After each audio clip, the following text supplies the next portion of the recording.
Republican Jeff Flake of Arizona served in the Senate from 2013 until last year. In September, he wrote in the Washington Post, "My fellow Republicans, it is time to risk your careers in favor of your principles. Whether you believe the president deserves impeachment, you know he does not deserve re-election."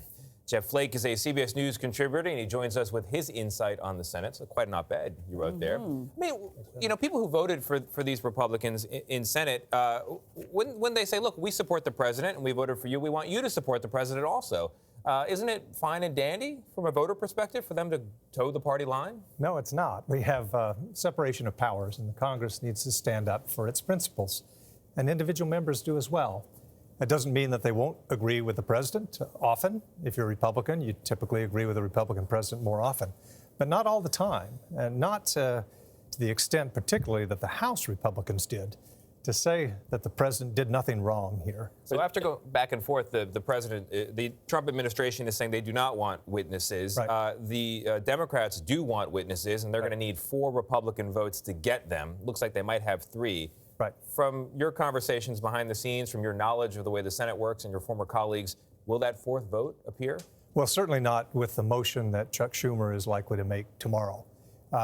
He won't get any Republican votes for that. The time when witnesses may be called is after the president makes his case and the House impeachment managers do. So down the road, then Susan Collins, Mitt Romney, and also Lisa Murkowski have said that they are open to witnesses. Nobody wants but to be they the still fourth, need though, one, right? one They need more. one more. There are other moderate Republicans who are vulnerable in this fall's election. Do you think there are others who I mean, how difficult is that decision to make? That's a tough one for them. Certainly they don't want to draw the president's ire.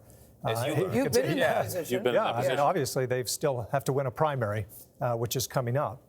But they have to win a general election after that. And to win a general election in a state like Arizona or Colorado or Maine is difficult unless you have said, hey, we're going to hear this evidence and we're going to consider it like a senator should.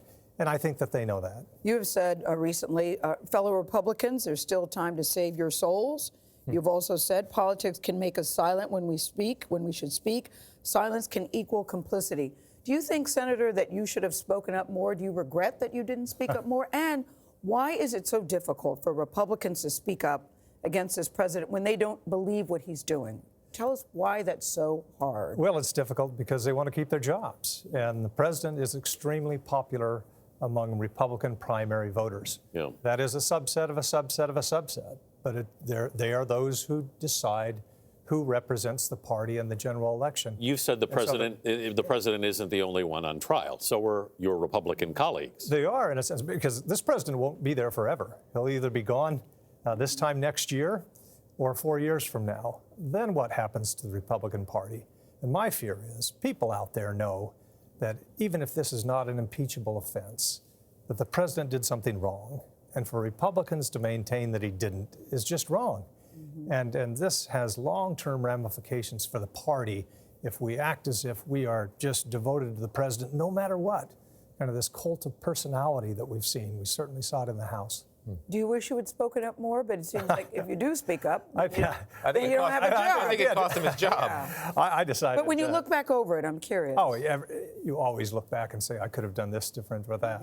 But I did speak up, and I decided that, I would have to condone behavior I couldn't condone or accept positions that I couldn't accept if I wanted to win re-election. That's why I didn't run. How do you think Mitch McConnell, the majority leader, is handling this so far in the Senate? You know, I think that the fact that they will have a vote on witnesses after the president and the House presents their case, that speaks well for the president for Mitch McConnell, that they're doing it like they did the Clinton hearings.